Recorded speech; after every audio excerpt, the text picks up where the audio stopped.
What's going on, everybody? It's Garnet here. I hope that you're doing well and I hope that you're safe. I have to apologize for not posting as consistently as I would like. I know that I've been posting every 2 weeks, I believe.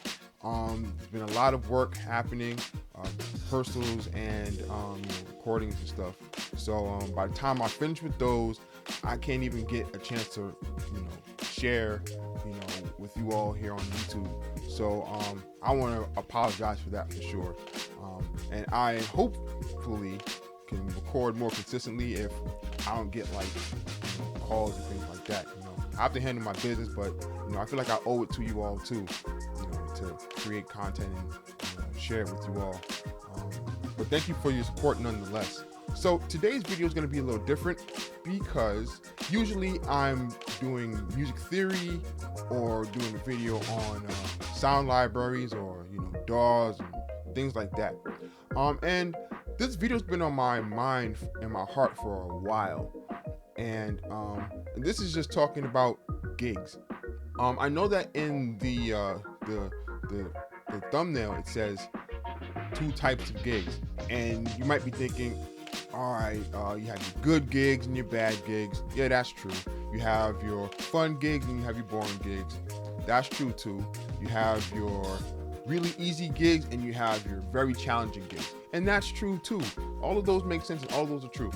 But I'm going to come through with a different angle. In the beginning of the video, I posted a quote by Rick Watford, who's an amazing session guitarist and live guitarist. And we were on a Zoom call and he said this quote that, you don't get paid for what you do, you get paid for how you think.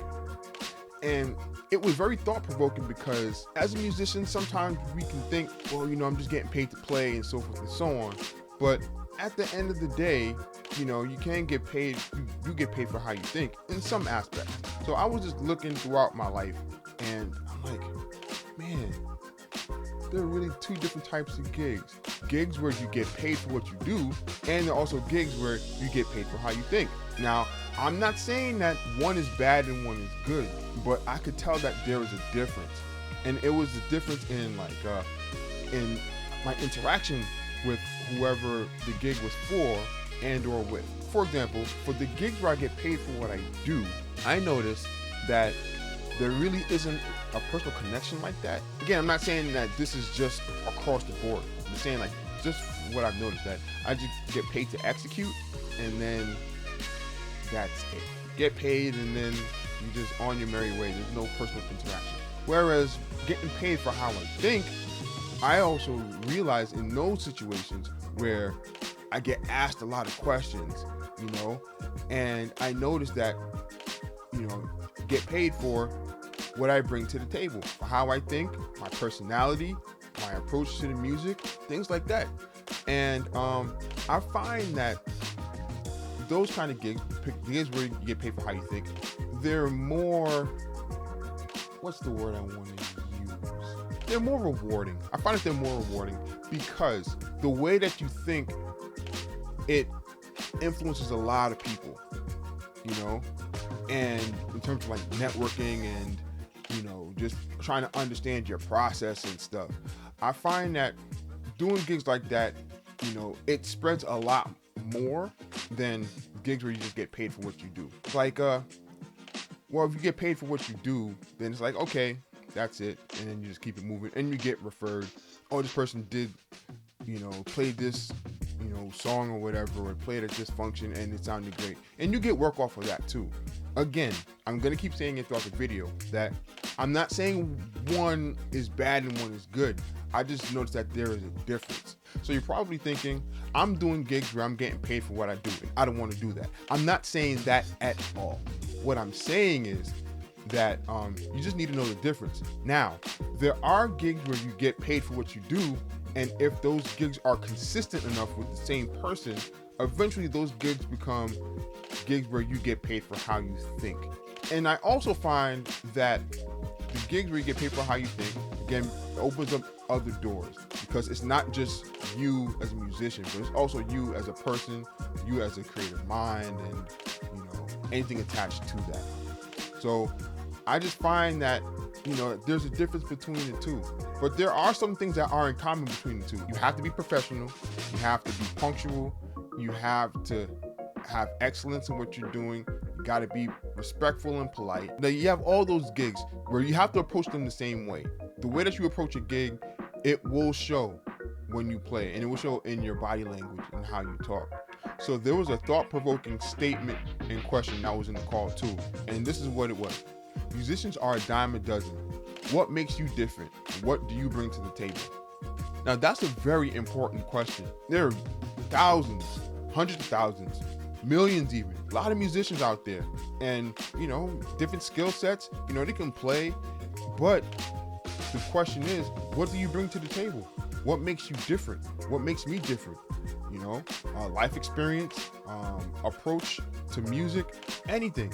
Like, what makes you different? You got to keep that in mind, because you want to make yourself different. Not like you want to be bizarre and just be obviously different, but you want to be authentic in your personality, in being different.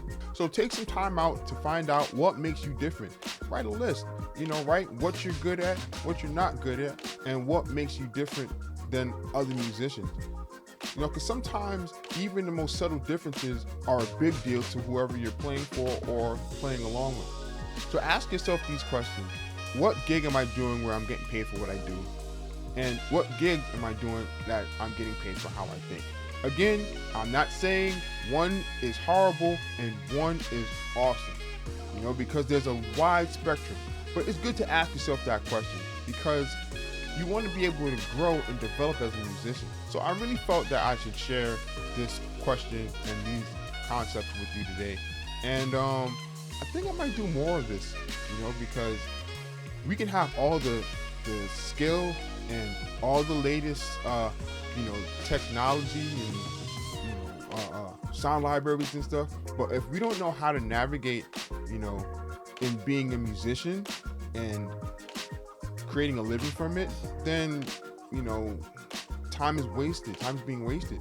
So if you want me to do more videos like this, and I think I should, I really feel like I should, but if you want me to, please just type something in the comments. And in the comments, I also want you to type in, what was your best gig? What was your worst gig? What was your most fun gig? What was your most challenging gig? I just want to know where everyone's coming from, because sometimes as musicians, we just play and that's it.